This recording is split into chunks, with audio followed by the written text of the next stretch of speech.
الحمد لله ثم والصلاة والسلام على آله وأصحابه ومن والاه.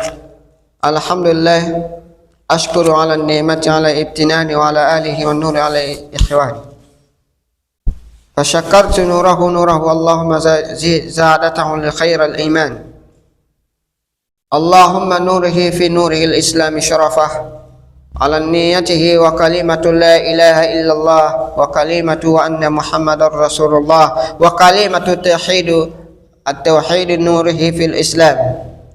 قال النبي صلى الله عليه وسلم قال من دل على خيره فله مثله آخره، رواه المسلم. Naisia nafsi yangu na kuzihusia nafsi zenu, tutaangalia neno moja fupi kabisa. Yeyote mwenye kumweleza jambo moja ndugu yake atalipwa mfano wa jema lile alilofanya kwa kumfanyia jambo lile ndugu yake.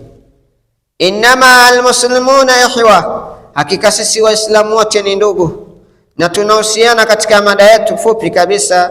Mwenye kumuhusia jambo moja ndugu yake katika wema ni moja ya zawadi kubwa uliopata, uliotunukiwa. Allah anasema hatuwazibu watu mpaka tuwaletee wajumbe. Hatuwaletee watu mitihani bila kuwaletea wajumbe.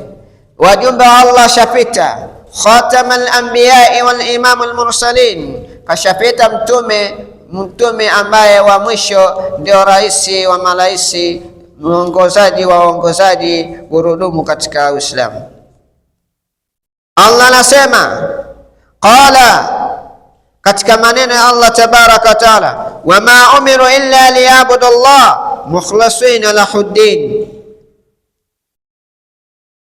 Wale wanaamrishana, walioamriwa watu na tumeamriwa kuhusiana katika mambo ya kheri, kumtakasia dini yake Allah, kuiendea dini yake Allah vizuri, kuyaomba ya Allah vizuri, kuwaomba yale yaliokuwa mazuri. Balighni walau la ayati, fikisha neno moja limfae mja kabisa katika maisha yake. Qala man qala khair halalan, sema utakaposema qalla khairan nuruhu, utapata nuru. Man dalla ala khairihi, atalipwa mfano wa jema hilo, mfano wa moja hilo alilolifanya katika maisha yake. Waqala yawma ashaddu alayhi arsinatahu wa aidiahu arjurhum bima kanu yamalun, siku ambayo zitashuhudishwa nafsi za waja kwa mikono yao na miguu yao na waliokuwa wakiyatenda katika maisha yao, katika surati An-Nur aya 24. Qala Rasulullah sallallahu alaihi wasallam qala almuslim min almuslimin, na anahusiwa wanadamu Muislamu ausalimisha ulimi wake zidi ya ndugu yake katika maisha, asimuhusudu. Qala ata'u khaira, au mwenye kutii mambo ya kheri, au mwenye kutii katika mambo ya kheri katika maisha yetu. Msisitizo wa ndani na nje, katika nchi zote za bara na nje na visiwani na nje ya Tanzania. Zama za zamani na zama za sasa si sawa, ni zama za mwisho, zama ambazo za Ibilisi ambaye anawapoteza watu katika zama hizi. Ibilisi atawapigia saruti wale ambao kina Firauni waliyafanya mengi, kina Karuni wameyafanya mengi, lakini Allah aliwaletea wajumbe, na aliyakuwa adhabu zimewashukia watu waovu. Zama za sasa zimekuwa masiku kama mwezi, na mwezi utakuwa kama maisha unayoyaona. Masiku yake, miaka yake, masiku yake, miezi yake ameiacha katika uovu, wala hakuiacha katika uongofu. Kibwagezo na kionjo amekiweka katika uovu, kutokuweta katika khairi. Khairihi man dalla, ukaacha kufikisha jambo moja, yauma wahida, siku nyingine ukaiacha, yaumin wahida, ukaacha siku moja tu, yaumal wahida nura, ukaacha kutokufikisha hata neno moja. katika hadithi ya 436 na kaipokea Imamu Ahmadi katika musnadi yake. Vile vile ndugu yangu katika imani, Allah anatuambia katika surati al-Mulk, walladhina kafaru birabbihim adhabu jahannam wa bi'sal masir idha ulqu fiha sami'u laha shahiqa wa hiya tafur. Aya 6 na aya 7 Allah anasema walladhina kafaru birabbihim adhabu jahannam wa bi'sal masir. Katika aya hii, aya ya 6, Allah anatuambia na wale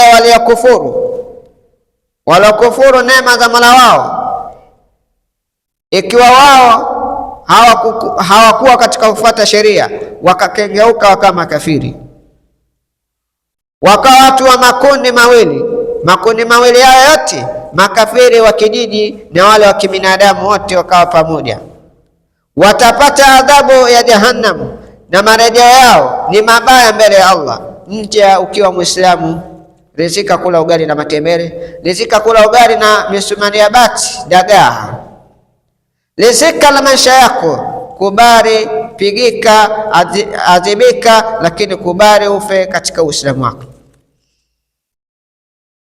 Yote tunashuhudishwa jamaa moja, ukifikisha bwana kumnusuru ndugu yako katika imani. Wa minan nasi man yaqulu amanna billah, hao ndio waliozikhasiri nafsi zao kwa uongofu, kununua mema wakayaona, wakayachilia mbali, hayana kazi. Allah kaendelea kuambia hao waovu hao. Sasa mwanadamu anaanza kutafuta marejeo yao ni mabaya, hivyo basi hawatakuwa na faida yote mbele ya Mola wao.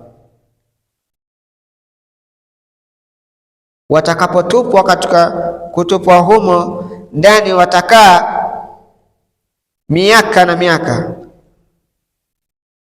mpaka siku ya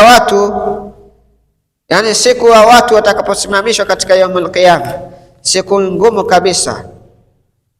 Na vile vile jamaa moja afikisha wa anzalna minas samaa at-tahura, na tumeteremsha maji kutoka mawinguni, ni maji yaliyotoharika. Mwanadamu aishi bila maji bwana, uwe bilionea, uwe profesa, uwe doktor, uwe shekhati, uwe shekhe, uwe muhadhiri, uwe alimu, uwe kadhaka na kadhalika wa kadha. Maji mwanadamu ni muhimu kwake katika maisha yake. Na Allah kaomba waya moto wal hayy, kaomba mauti na uhai. Lakini leo pumbao na maisha yanayotuendeleza Ibilisi, Allah kashasema yauduna Allah wa rasula, wala wanamuasi Allah na mtume wake fi dunya wal akhirah, faqad dhalalan baida.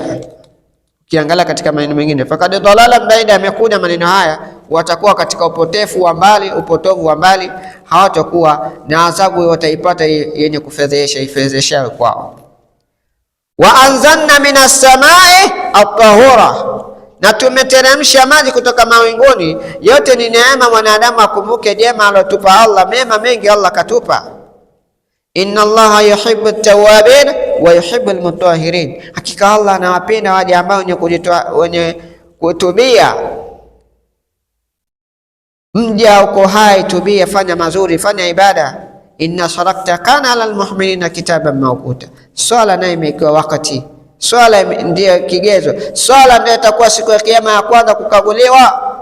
Mja leo unaishi uswali, kijana barobaro, hana time ya kuswali, hana time ya kumcha Allah, hana time ya kusoma dini yake, utapata utetezi kwa nani? Qur'an umeachilia mbali. Kwa hiyo inna Allah yuhibbu at-tawwabin wa janna min al-mutahhirin, hakika Allah anawapenda wenye kutubia. Tubu ila Allah. Watu walikuwa katika maisha ya ujahili, sasa tubadilike katika maisha yetu. Wa yuhibbu al-mutahhirin, na Allah anawapenda wenye kujitaharisha. Miftahu salatu minan nur fi salah ufunguo wa swala ni nuru itokayo kwa Allah. Wa yardahu miftahu nurahu, na Allah taridhia kwa kukufungulia neema katika swala yako. Swala yenyewe itakupa mambo mengi. Nimalizie katika mlango wa tohara, kuna mambo takriban 7 yanayotumika katika almaa, katika maji. Maji yanayotumika ambayo ni tohara ni maji ya mvua, nambari 1. Maji yanatoka katika mbingu ni masafi kutumika katika kujitoharisha. Maji ya pili, nambari 2, ni maji ya bahari, almaul bahru fi baraka. Maji ya bahari nayo ni baraka, yanaondoa mitihani utakaponuia na kithirisha kuomba kheri kwa Allah. Sehemu ya 3, maji ya mto, maji ambayo yenye kutembea, ambayo si yenye kusimama. Maana maji ya kusimama hayatembei, ni maji ambayo yanatenguka, yanatengua. Maji ambayo yalikuwa machafu hayaeleweki, yanategemeana na ujazo wa lita hizo katika kukaa kwake maji sehemu moja. Sehemu ya 4, maji ya kisima. Maji ndio tunayotumia wengi katika maisha yetu. Nambari 5 ni maji ya chemchem, na nambari 6 maji ya barafu ambayo yanasaidia kujitoharisha hata kushikia udhu.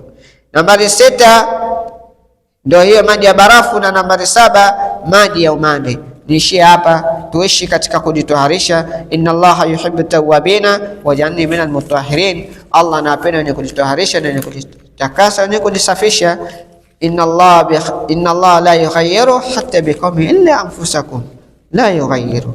Allah hazikarifishi nafsi wala haziadhibishi nafsi mpaka walete wajumbe. Kwa haya machache tumeangalia katika hadithi iliyopokelewa na Imam Muslim kuhusiana mandalla, jema moja itakalofikisha kwa watu ni moja ya kufikisha nyenzo katika mambo mazuri ya khairi.